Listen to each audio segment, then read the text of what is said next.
行政议会拜四甲编发1085条修正草案，现有条文内面挺改这两个字汰掉，着家长吊起来，认为讲，敢是家长袂当教囡仔咧？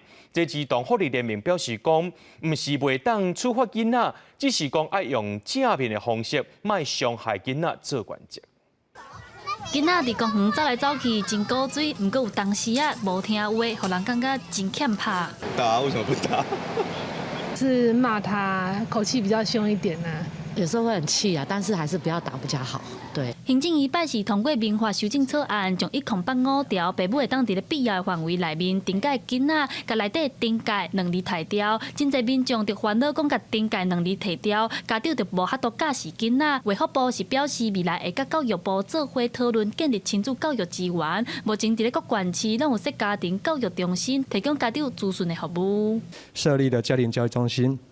如果家长们有亲子上、教养上的疑难杂症，都可以实地的提供服务。在新的脑神经科学里面，其实都有孩子的脑部的神经发育会因为受到打骂这种惊吓，造成他的学习更落后。儿童福利联盟表示，根据一份统计，有70%的民众会一直受开细汉时去父母拍无欢喜的过程，嘛强调这是国际趋势。日本、韩国伫3、4年前就已经修法啦，将顶改两个字对法律当中提掉啊，所以鼓励父母会当用正面的教育来教囡仔，互囡仔伫咧充满爱、甲自信的环境中大汉。记者陈阿选、谢桂玲台北报道。